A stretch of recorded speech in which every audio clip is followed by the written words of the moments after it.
Hi,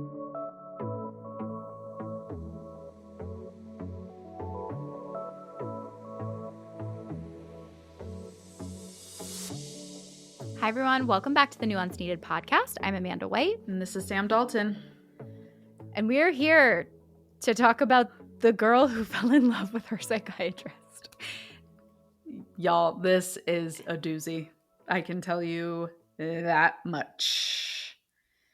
There's so many nuances and layers to this conversation. So we really tried to hit every angle possible, I would say. Yeah, and even then, we were still running kind of into like other threads we could have pulled on, some dead ends. Like this is a long, winding journey, but I honestly think this is probably some of our best processing work that we've done, because we have a lot of concerns. And I think why we felt so passionate about this problem in the first place, and if you follow us, you've seen us posting it to our stories and some content as well, is because this touches on some very personal nerves for us, from like not only our personal lives, but our professional lives as well. And how we view this as active working clinicians. And I think it's scary. I think there's a lot of really scary dynamics at play here. And we tried really hard to cover the predominant concerns that we have, because it's like the perfect amalgamation of everything that's going wrong with social media, with AI, with the misuse of mental health terminology, the overuse of mental illness diagnoses.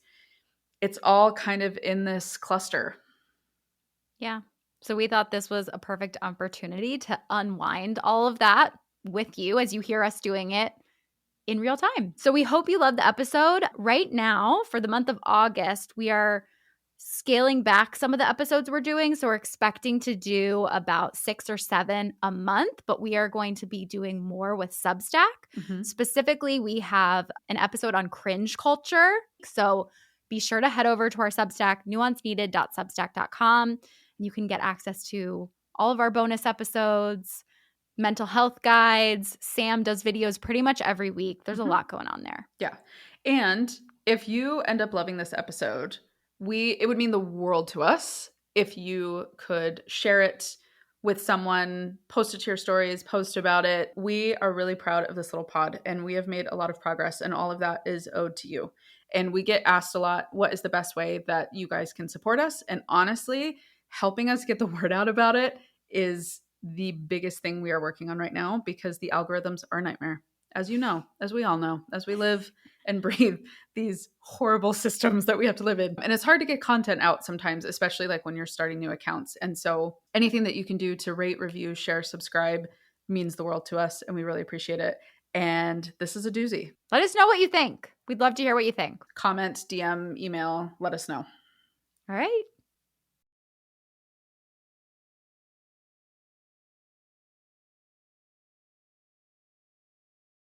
All right, Sam. Go for it. Can you hear my sigh? It's like a yoga breath. It's like the oh shoot, you didn't watch Vanderpump Rules. I didn't. I'm sorry. When Sandoval went to some like freaking somatic yoga experience, and he was like like screaming, a lion's breath. And he was like, sorry, weeping. This is like the opposite of ASMR. Yeah, if any of you just like our out. hot, dirty breath on our mics. Yeah. Anyway. Ooh, no. Back to what we were saying. The reason I was letting out my yoga breath was because this whole psychiatrist fiasco has made me realize how burnt out I am on social media. And not to take that into a personal space right off the bat, but I think that is what I recognized is the way we are all using social media feels very unsustainable. Yeah. And I think this whole dynamic and everything that branches off of it, to me, is like the core lesson that I have taken away outside of everything.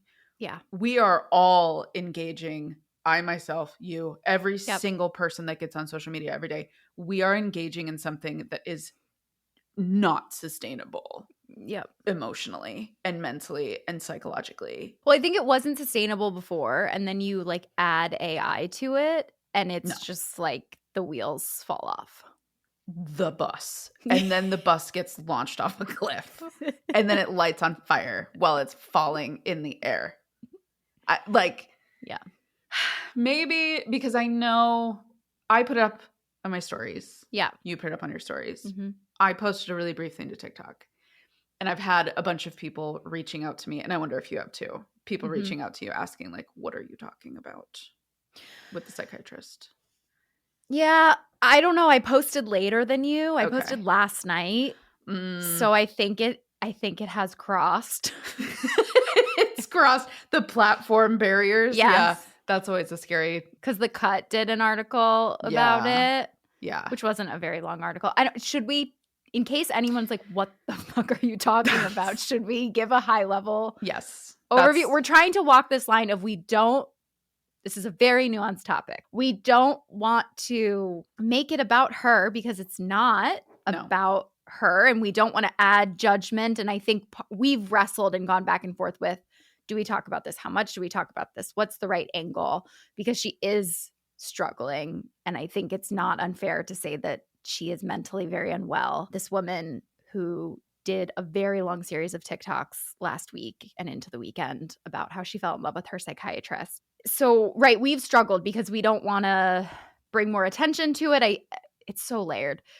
But we also think it's extremely important to talk about, especially as therapists, because we have a unique perspective beyond just what's really bothered me is seeing the people treating this like reality TV. Live reality TV that you can influence. It's like if you could influence Real Housewives and we're watching it all happen live and your participation influenced back and forth what was happening, just watching the people interact with it, and really like literally the essentially gossip columnists that are just average people sitting in their home regurgitating things on TikTok, I think have caused a lot of problems. I think people are doxing her psychiatrist, which is another huge issue. But yeah, we're just upfront. We're not sure. This is complicated. And it's part of why the second I heard about it, I was like, we're going to have to wade into this.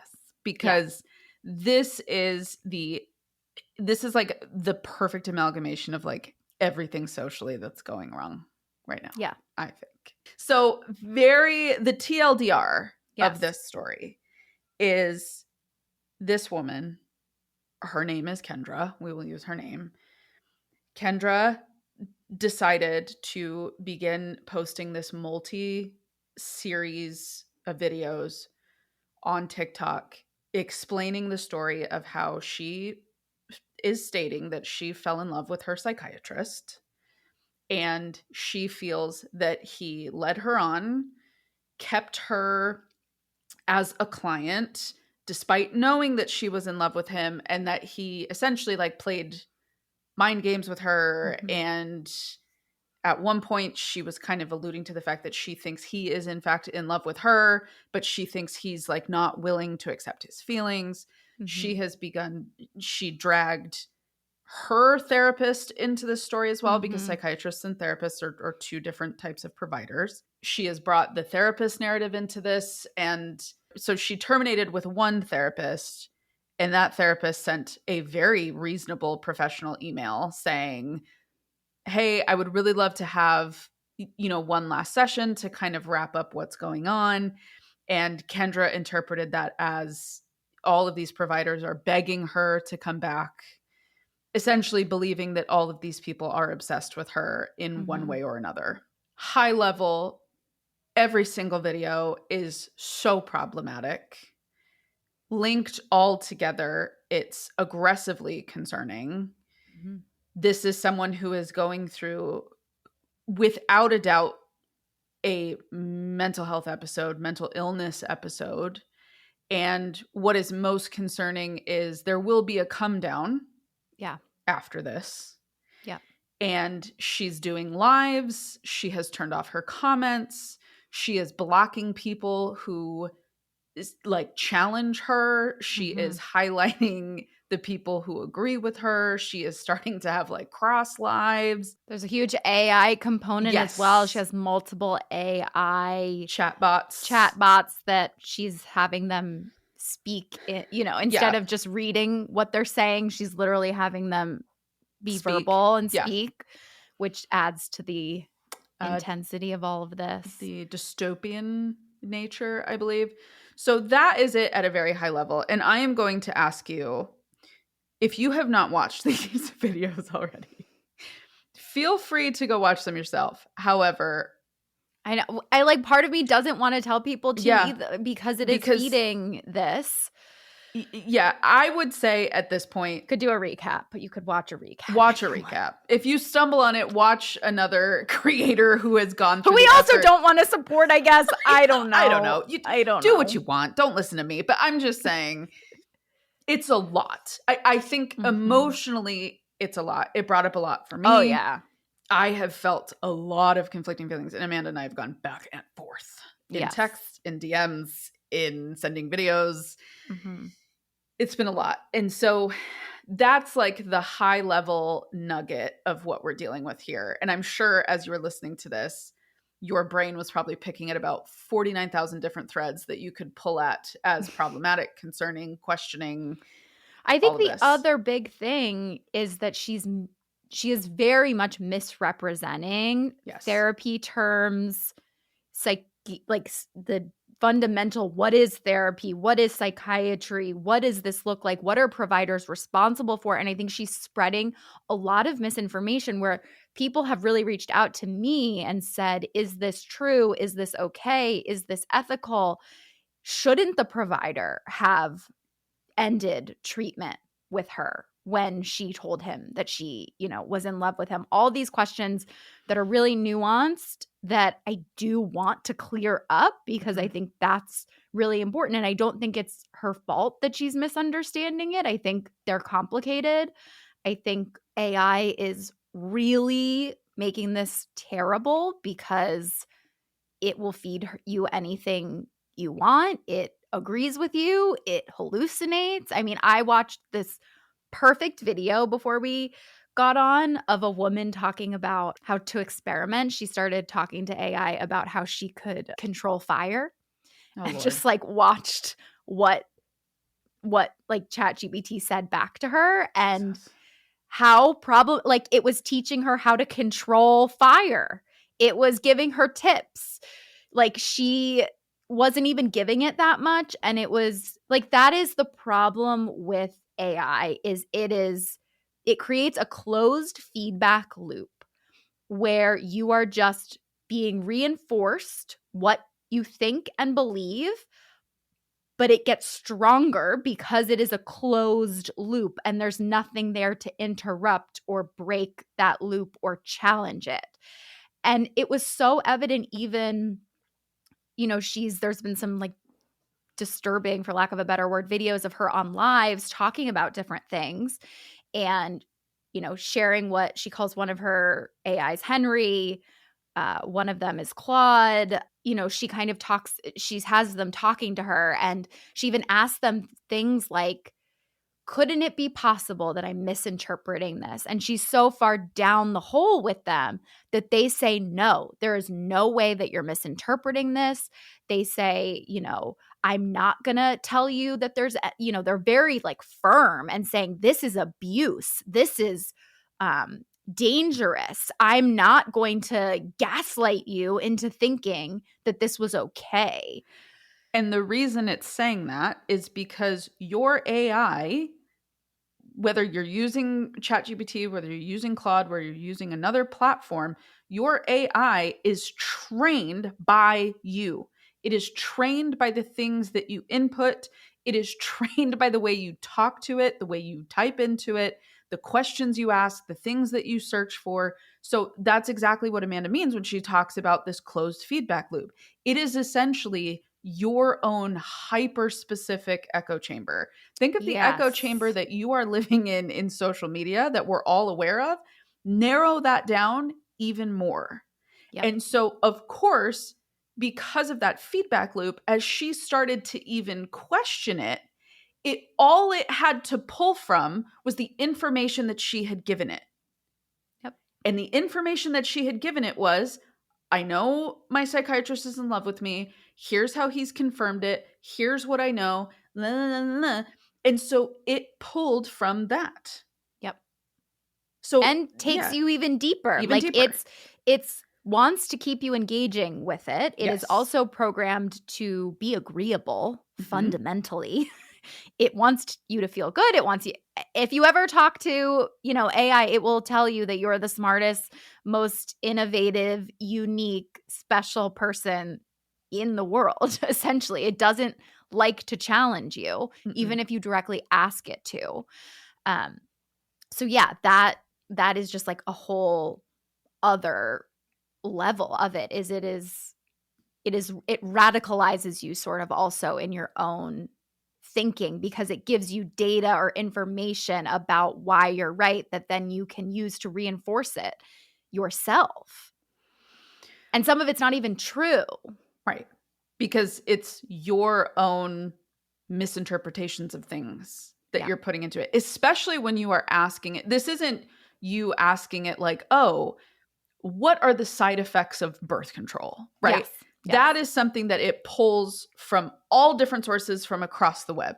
Yeah. When you start asking it questions about your specific life and you are inputting the data and you then ask it to interpret that data. You're extremely biased. You're biased.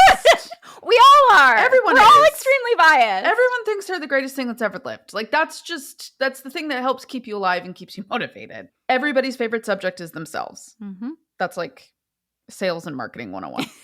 So, when you are inputting, you're not necessarily asking questions, or this isn't even like a marketing thing, right? Like I think one of the most predominant uses for AI right now is marketing tools and being able to design funnels and copy and all those sorts of things. That is different.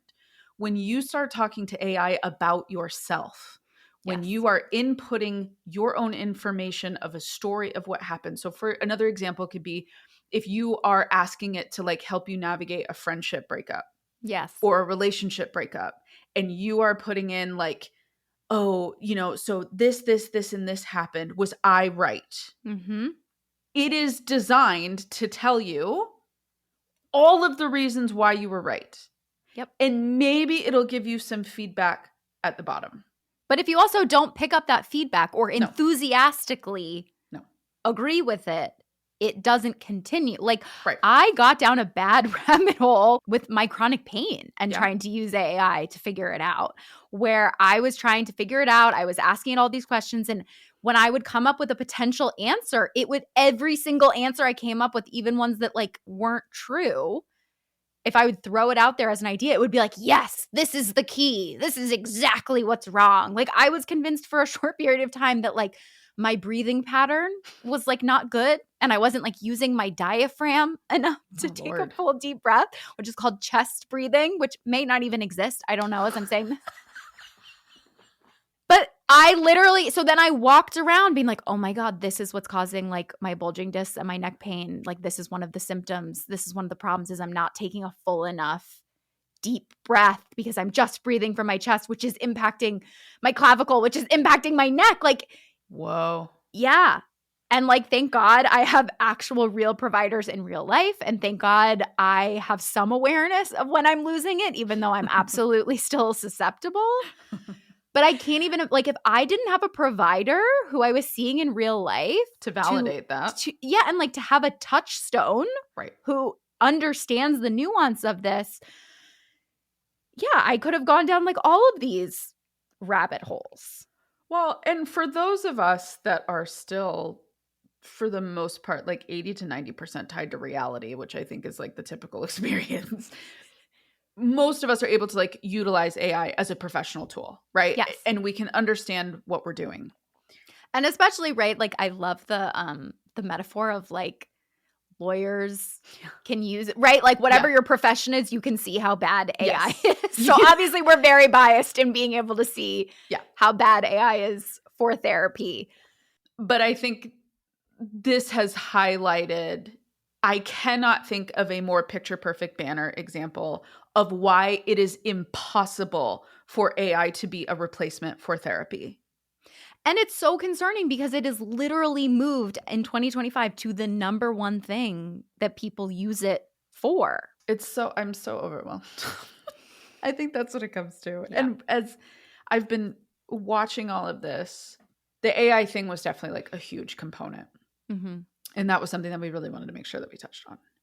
And I think to transition into that, I think this has provided a huge example of the dangers of diagnosis. Mm-hmm. And when I say that, I don't mean that people don't have diagnoses or people shouldn't be diagnosed. No. What I'm talking about is this obsession with blanket naming people's behaviors, Mm-hmm. people's situations, Mm-hmm. people's actions, whatever terminology you want to put to it. And I've seen people getting in this war on TikTok, even more so, of she's in a psychotic episode. She has borderline personality disorder. She has autism. She has ADHD. She has a mix of all four. I actually think she has schizophrenia. Keep in mind, the majority of these people talking about these conversations are not therapists, are not psychiatrists, and cannot diagnose, let alone no one can diagnose her who is not her doctor or therapist. Yeah. Amanda and I can't. Amanda and I have speculated. Yeah. I have deep concerns of what I think it is, but I have no ability to verify that whatsoever. Yeah. You know, there's the world where it's like, well, it looks like a duck, it quacks like a duck, it walks like a duck, it's a duck. But until I actually get in and talk to the duck, I can't confirm that it's a duck. Yeah. So I think, but to drill down even deeper on this idea of diagnosis is, I think what we're missing from all of that is, and I brought this up to you in text. When I worked in the emergency room, something that was so hard for me and so frustrating was there were so many different patients that struggled with addiction, had severe mental illness, had some type of chronic or acute health concern, had a mix of all three, had, you know, deeply grieving, something horrible had just happened.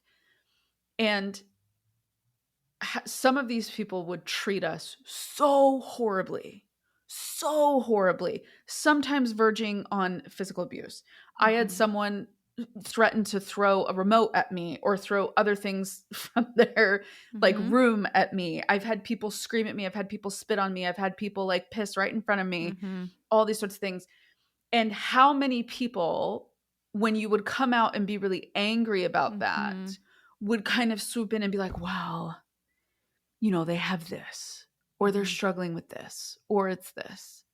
And I think we've gone too far in utilizing diagnosis as a reason to justify and minimize, whereas nothing in the world justifies or minimizes harassment, abuse, manipulation, coercion, weaponizing, right? Like, I think we're missing the fact that this woman is starting to engage in what some might even consider criminal behavior in the way she's doxing this man, she's harassing this man, she is sexually harassing this man in some of the things that she is talking about.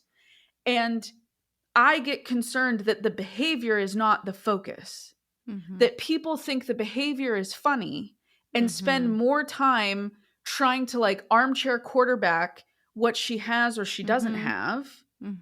By the way, most of these people doing so based off of what they've learned from TikTok. I really haven't seen any videos from therapists that are trying to like confirm what she has because we know we can't. I've seen some coaches wading into it. I've seen average people saying what she has. And I get it. I get the allure. I get the pull to try to understand why someone would be doing something so unhinged. Well, it makes me think about our cultural obsession when someone kills themselves. Yes. Of how we are obsessed with finding out why and what happened. Why.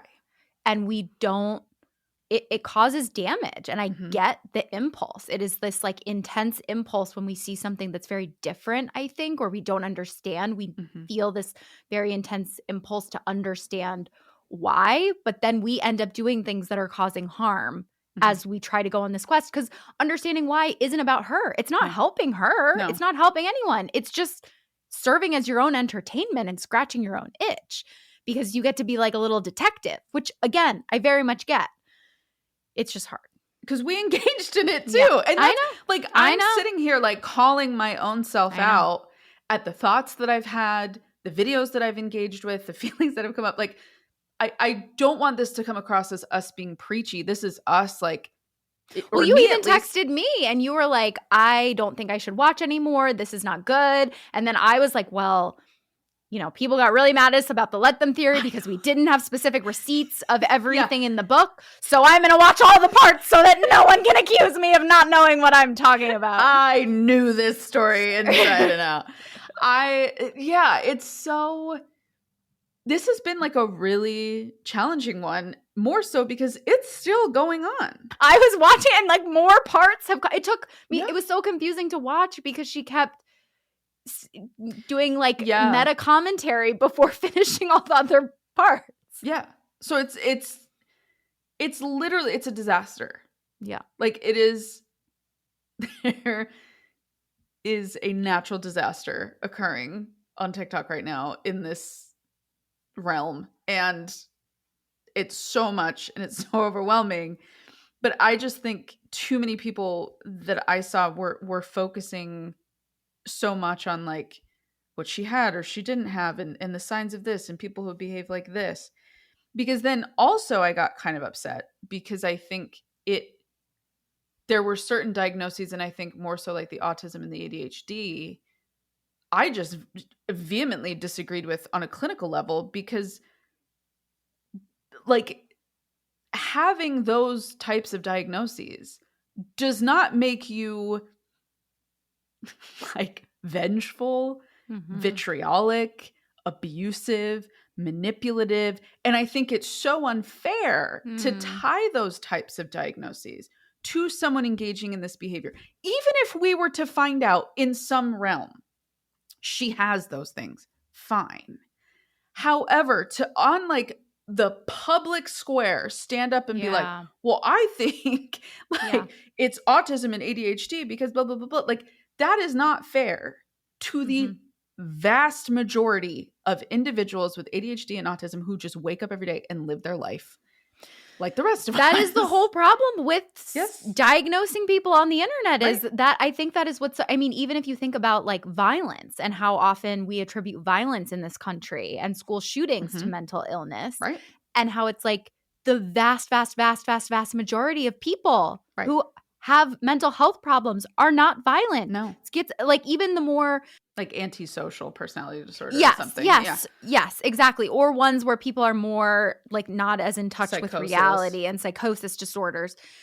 The majority of those people are not violent either. It is just that a couple people are. And the problem with having delusions or psychosis, not living in reality, is you can convince yourself of a lot of things. So if you do have some like more antisocial thoughts or more vengeful thoughts, you can become more extreme than the average person who has like maybe is angry about something and doesn't have delusions or psychosis. You know, exactly what you said about like people want to know.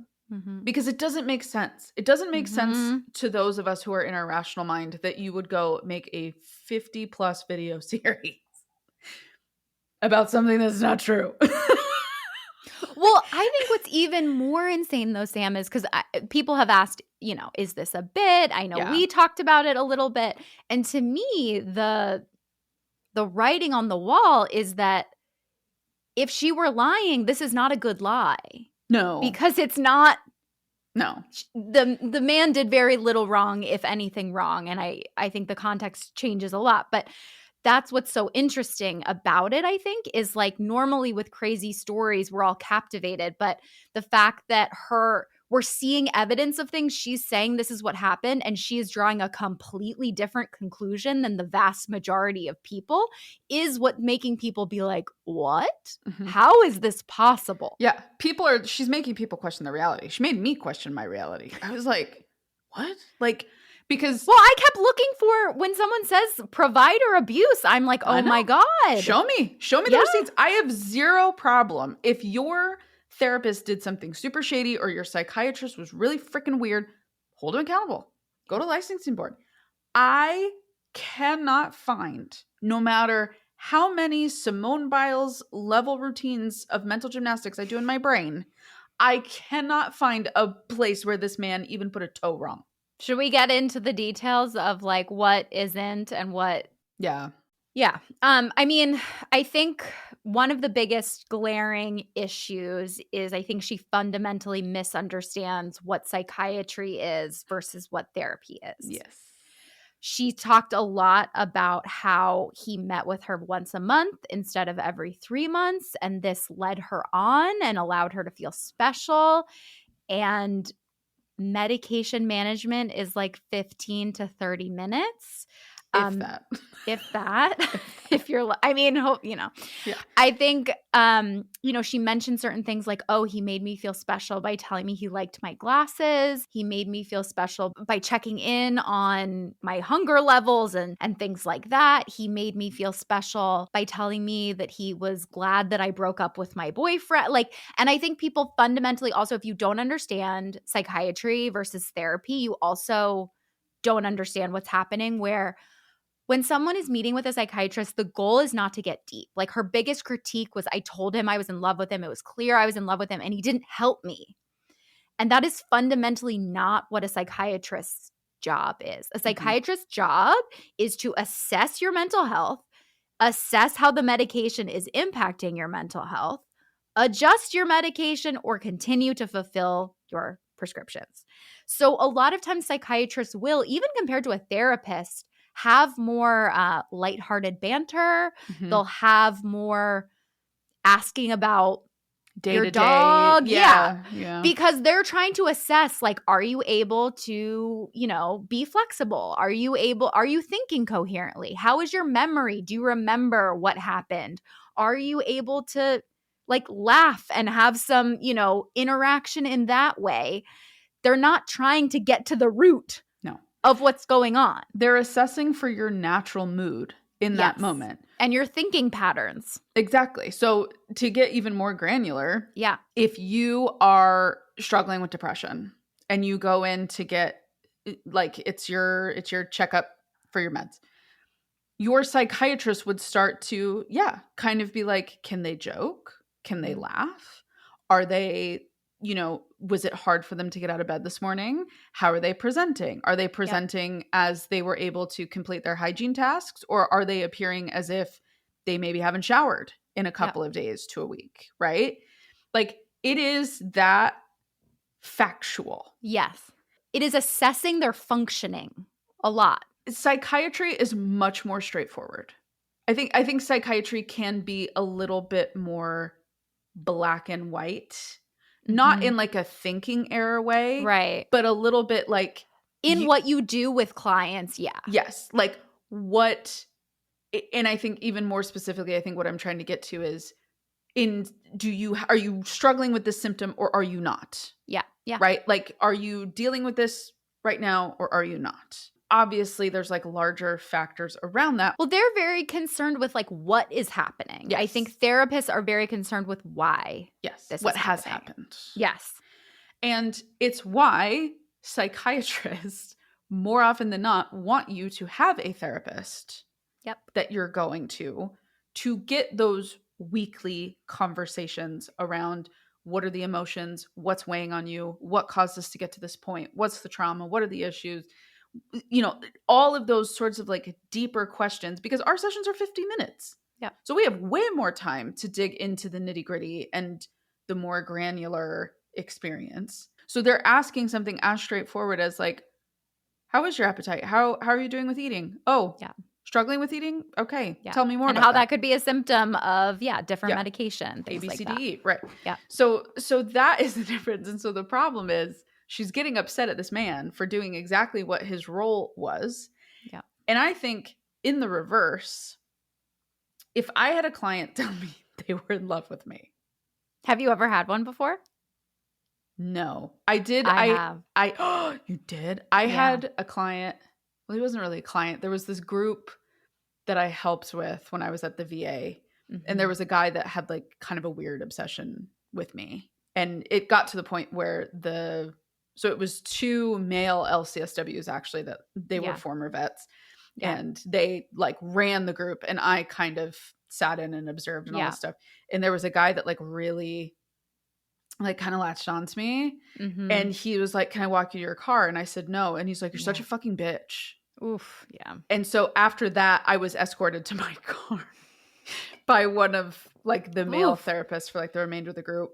And thankfully, like everybody reacted very quickly. I Yeah. also think I was a student. And so Yeah. they were like extra invested in protecting me. Not that Yeah. I don't think they wouldn't be if I was anybody else, but They had liability with your yeah, school. yeah, the U of U would have gotten really pissed off if I had gotten stabbed in the parking lot. Yeah. But anyway, Yeah. who was in love with you? Well, I mean, you can't say who, but like, I mean, when I worked in rehab, people have a lot of emotions that come rehab's a up. heavy one. And this is what she also fundamentally misunderstands that I really want to clear up is she keeps saying that transference is liking someone or having feelings for someone. No. And that is not what transference is. That No. can be what transference manifests as, Mhm. but transference is the act of a feeling that is happening. It's called transference because you're transferring feelings from someone else in your life or somewhere else onto the provider. So if it is like you didn't feel like your dad wasn't present in your life and you Mhm. felt like you didn't have love for him, you could end up with feelings for a male provider that are transferred from this like feeling of being abandoned by your dad into this person who is a stable male figure And you in your start life. seeing them as like a father figure. Exactly. More than a therapist. Exactly. So it is a transfer of something that's already happening in your own life, in your own dynamic. It is not actually about the person even. And that is what, as clinicians, we know that. That's why we don't often, a good there isn't going to like take it literally even in that sense because we're like, you don't know me. If you think about what people know about their therapist, or especially in this case, how little she knew her psychiatrist. She didn't know if he was with anyone, if he was married, if he was a dad.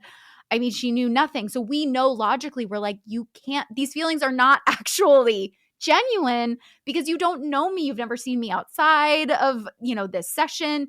You don't know my habits, my quirks, my opinions, but it is confusing when you're in therapy because you talk so much about yourself, you can feel like like your therapist because most people who you talk this deeply about do know you. So it can mess with your head a little bit. And then countertransference, she was saying, is when the therapist or provider likes the patient. And that is also not true. No. It is just the opposite of transference. It is like when you're working with a client who reminds you of your mom and you get more annoyed about how they're feeling, or you are more sensitive to their criticism or feedback because of your own relationship with your mom. But again, we know that it's not actually about that client. And you as a therapist learn to work with transference and countertransference. You learn to manage your own countertransference because you don't actually believe that the client is your mom. But yeah, again, sexual erotic tensions are only one flavor of countertransference, and it's a more rare flavor, I would say. It happens, but a lot of times the feelings are about someone in your life or about like you don't have a lot of friends in your life. So this client is like, damn, this could be someone I could be friends with. And then you have to manage your own reaction to that. Mm-hmm. And I think working as a straight woman that predominantly, well, I only work with women. The friendship one for me is the Yeah. big one that I have to be the most aware of. And it's hard. Like it's really hard when you recognize like this is a person I would absolutely be friends with. Like we would hang out with. This is someone that I have a lot in common with.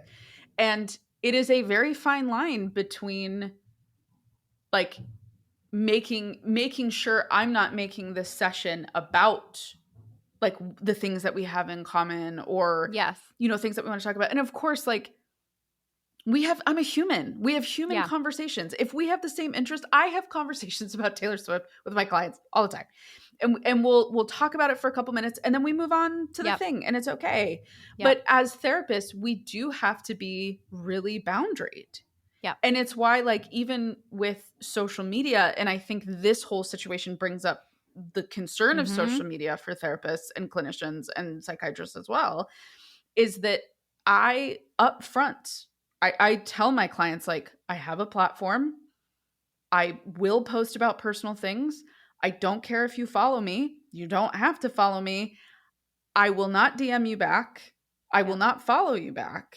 And I will not engage in comment. There's been a few times where clients that I have a really good rapport with, they've commented and I'll like comment back an emoji. But that's as far as I would ever let that go.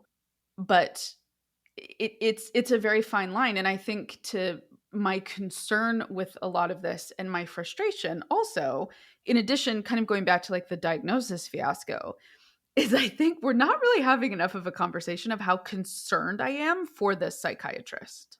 Yeah. I can't even imagine how stressful this would be to know you have this client that is putting you on blast. Well, thankfully, they're not seeing each other anymore. Oh, God. But to know that, like, you ethically have no power to defend yourself. He will be the one that gets in trouble if he gets on and goes, hey, it was me.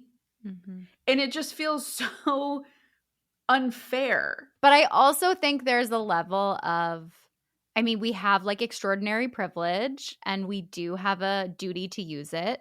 And I think the interesting thing is I don't think he would want to, because I think when you're working with a client like this, you're very like, I see all through this is there's a lot of fear of her escalating. That is what I see in the continual, right? Some of the other misconceptions that she said, especially she said like the last session, he walked me out of the office. And this was him wanting to spend more time with me. This was him wanting to be close to me. This was a clear admittance of how much he liked me. Even some of the stuff of how he changed, you know, his behavior when he saw her escalating, of he became more boundaried. She said, we have a special relationship. He said, no, we have a patient professional or a doctor patient professional relationship. Well, and keep in mind, like, what's even harder is I've had situations with patients where I thought the conversation was going one way, and they all of a sudden, through something that they say, end up interpreting it another. Yeah. And that makes you go, oh my God, I thought that was okay. But apparently with this person, that's not. That type of approach is not going to work. I cannot be more flexible in how I present with this patient or this client, right? I have to be a little more boundaried, a little more rigid. And so when she says, the second I said that he got more boundaried, that is like gold star number one, that this guy was trying to do his best to manage what was going on. Yeah, because we have to. Yeah, we have to match what is in the client's best interest, not what the client wants most. What she wanted was less boundaries. And when he responded with stricter boundaries, she took it as he was punishing her. When he was concerned about her mental health and he responded appropriately, when he walked her out, I think he was concerned that she was going to hurt herself or she was going to stay. And he wanted to make sure that he knew that she was leaving. When she said that it was so weird that he said, see you next month as a question mark. I think there was concern about what was going on with her mental health. You don't want to sometimes just accuse someone of like, are you going to hurt yourself? Because that can escalate someone.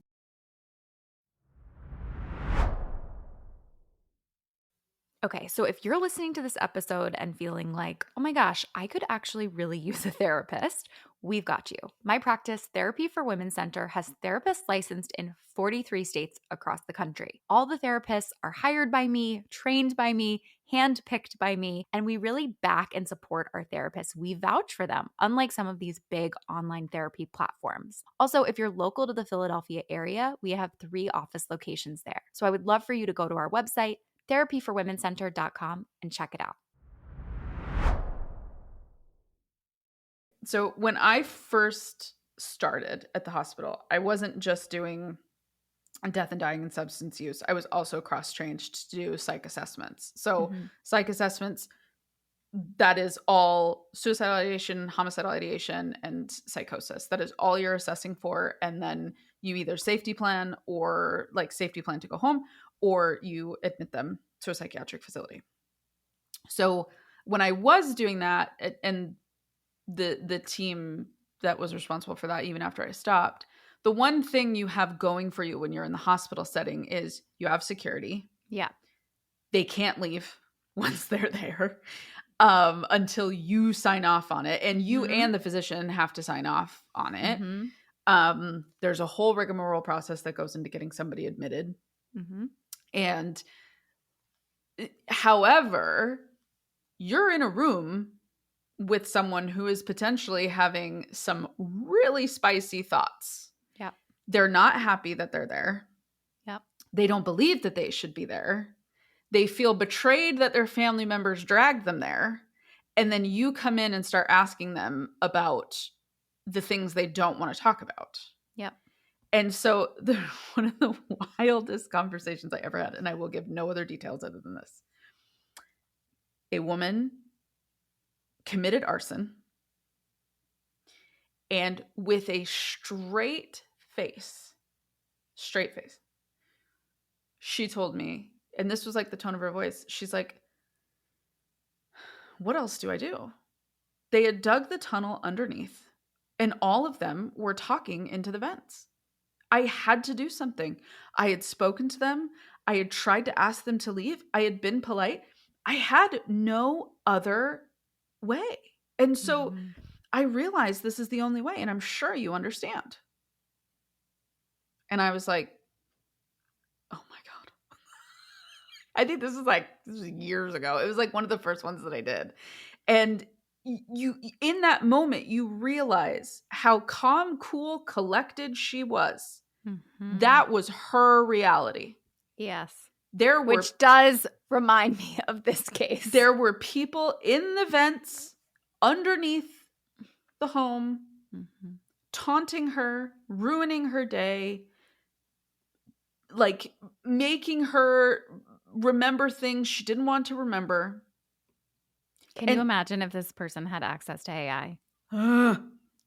That's what's causing these psychosis episodes. It's frightening. And so anyway, the reason I share that tidbit is because I think for those of us that are on the outside looking in, and this again goes to the diagnosis piece, it's really easy for us to be like, this is insane, this isn't well, blah, blah, blah. And we can categorically say something is going wrong here. Like, this is someone who is having deep, deep internal events that are not going anywhere good. Yet, for her, this is her entire reality. Yes. She believes this to her marrow. And if this was all a grift, she would have backed out 10 videos in, she probably would have started talking about something else. I just think that if it were a grift, she would have, like, there would have been a lot more problematic things. Yeah. The way that she has showed emails from her therapist as a screenshot and said, look at this evidence. This means that. And there's nothing there. Yeah. She is in some form of an alternate reality. What has plopped her there?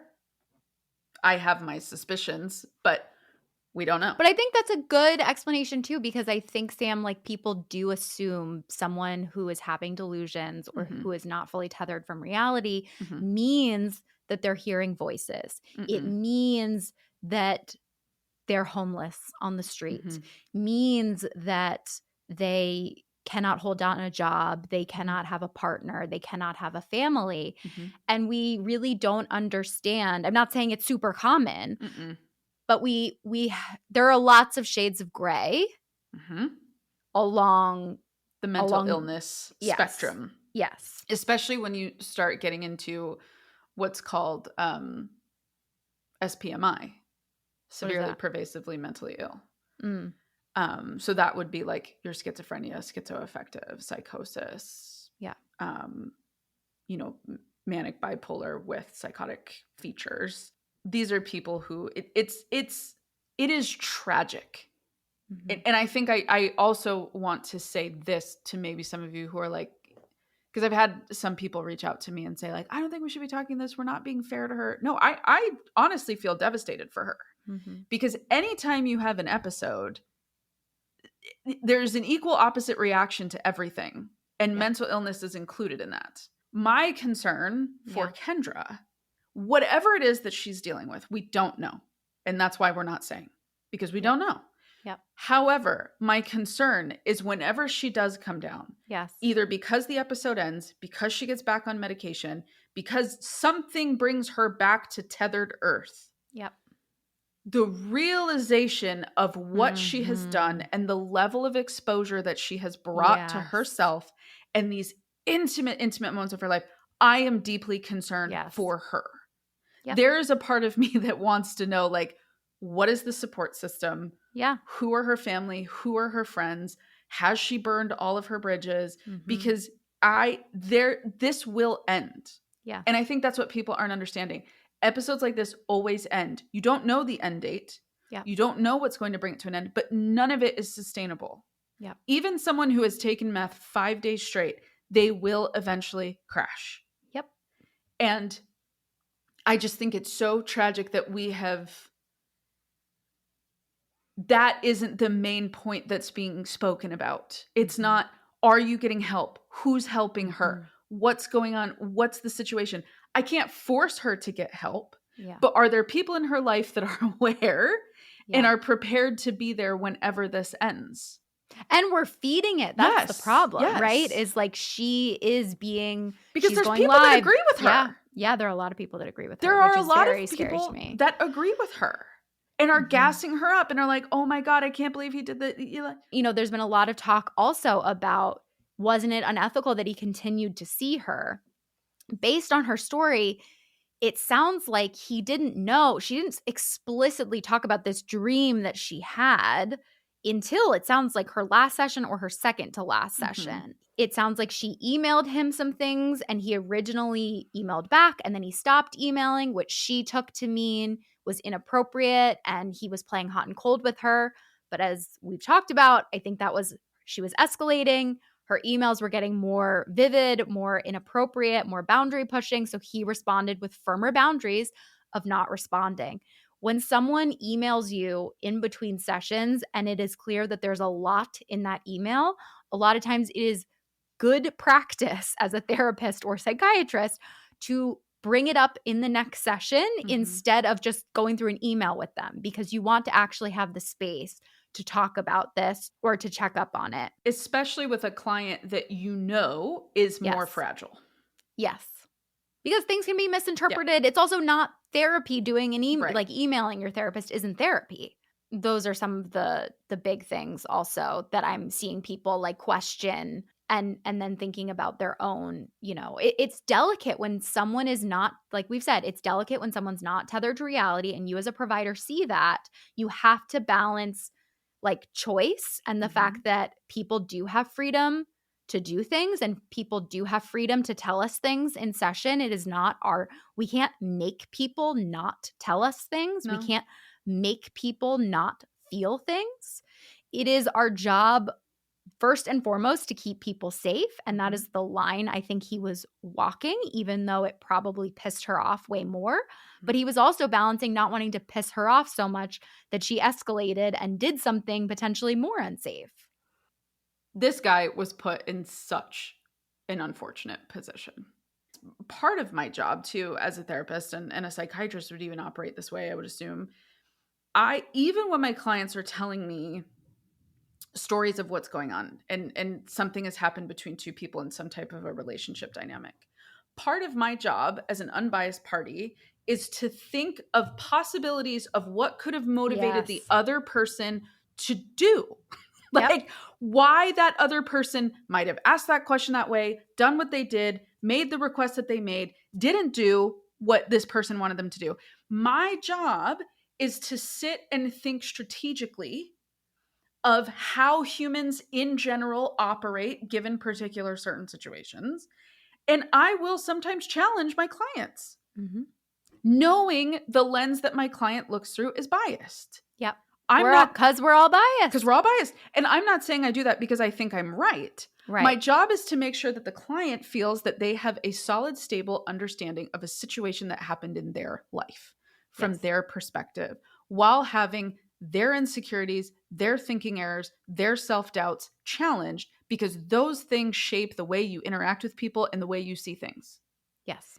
And every single one of us, I have had this happen to me a million times in therapy where my therapist goes, "Really?" And I go, "Well, probably not." Like, like that happens. And I'm Mhm. sure, Amanda, that happened to you when you were in the Mhm. throes of processing your addiction. Yes, Jesus. absolutely. And the art of therapy, that is the hardest part, is especially the more unwell someone is, the more Yes. someone is untethered to reality, the more you harder. have to challenge them, Mhm. and the more resistant to challenge and feedback they are. become.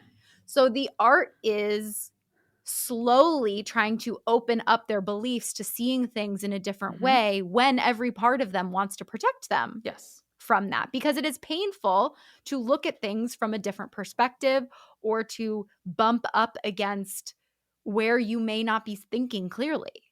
Mhm. And I've had times in the reverse where it's not always that someone is like ripping another person to shreds or, hates this other person. And I'm sitting there like, no, don't. I Mhm. challenge in the reverse. Yep. When people are like, they're in a relationship with someone and it is abusive, Yep. it is manipulative, it is controlling. My job is to then introduce, like, I'm not going to lie to you, like, this is sounding concerning to me.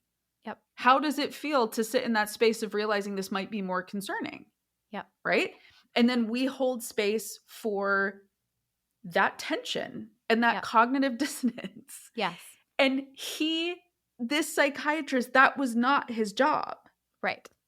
And what's so hard is I think I've also seen a couple of people say, well, why didn't the therapist pick up on this? One, you don't know what this therapist did or did not pick up on.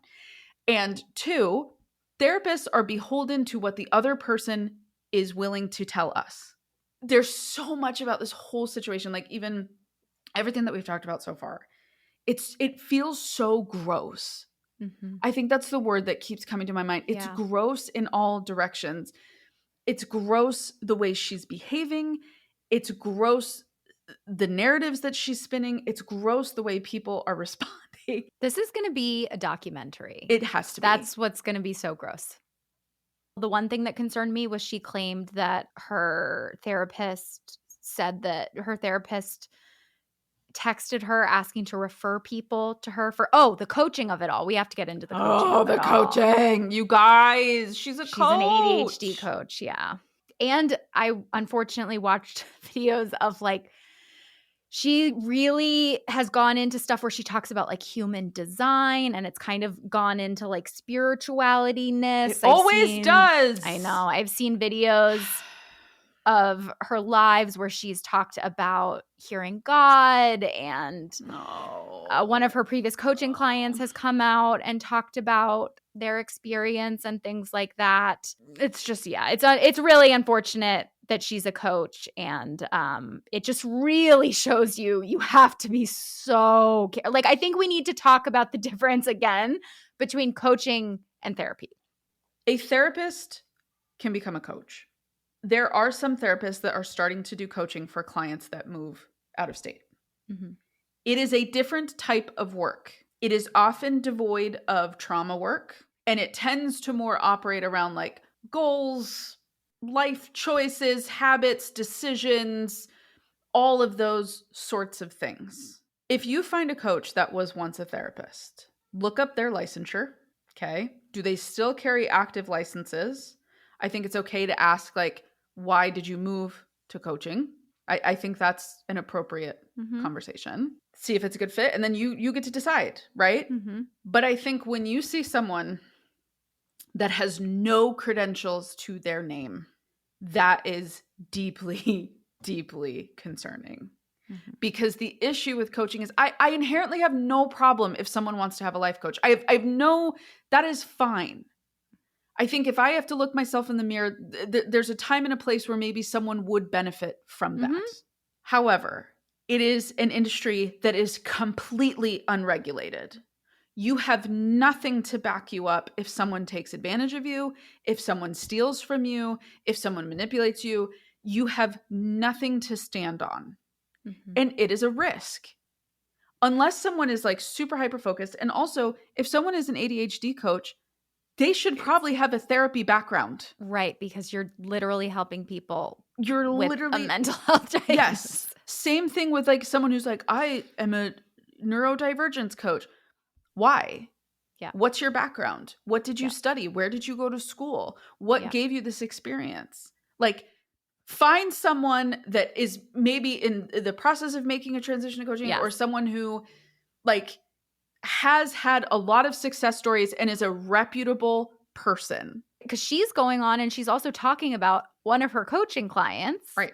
Right. And people are like, well, isn't she like violating HIPAA? And I'm just like, no, she doesn't have to subscribe to HIPAA. And I think that is a perfect misunderstanding of, if you work with a coach, there aren't, yes, a lot of coaches do subscribe to that because that is what a good coach should do. But they have no board to report to. There is no one that is holding them accountable. So they can tell everyone about what you're talking about. Yeah. I literally, in anything I've seen, I cannot find a way where this man put a toe wrong. The only thing I can find that she says that he says, if you weren't a client of mine, I would refer my ADHD patients to you. But I think that my assumption is that there was a lot, like that she wasn't doing well and he was trying to like congratulate her on her coaching business. And even that almost sounds like a strengths-based approach. Yes. Like he was trying to gas her up. Was it the right or wrong thing to say? I don't know. Yeah, probably not. But like, I think it's so easy in retrospect to play Monday morning quarterback and walk through everything and be like, well, he shouldn't have said this exactly. No. Like, yeah, he probably wouldn't have walked her out if he thought that she was going to interpret that as him a sexual advance. But he had to go off of the current information that she had, and she wasn't telling him all of this stuff. No. Live either. I can think of comments that I've made or things that I've said that after the fact I think about it and I'm like, that wasn't it. Like, yeah. And sometimes I'll catch it, sometimes I won't, and I let it go. Or like I say something that I feel really proud of, and then 4 sessions later, I'm like, oh, if I had that understanding, I wouldn't have pushed that. I wouldn't have said that. I wouldn't have done that. Yeah. That is the risk that we take when we show up. And the reason we build rapport with our clients is for the hope that they understand anything we say is coming from the best possible intentions with the understanding that we have at the time. I think the worst part of this is the people who are like the celebrity tea people that recap this, that like, look at what happened. We never even talked about, and I don't have any interest in going into like the Blake Lively, right, Justin Baldoni of it all. Like that whole mess is a, the foreword of this book, essentially. I mean, I think stop following, if you can, like gossip accounts, blind item accounts, creators that literally just exist to spread gossip and amplify things. And they're doing it on purpose. They're not even interested in these people. They don't even care. Yeah, I think that's one thing we could do, is we could stop following and engaging. And when you see those people, scroll on by, because unfortunately, even if you're just watching for interest, which I'm guilty. I will get off. Yeah. It's hard to not have it catch your eye for sure. I am a huge consumer of Dumois. Yeah. And it's honestly made me like, and that's just an example. There's plenty of other accounts. I think this whole thing has just made me be like, wow, like, has this gone too far?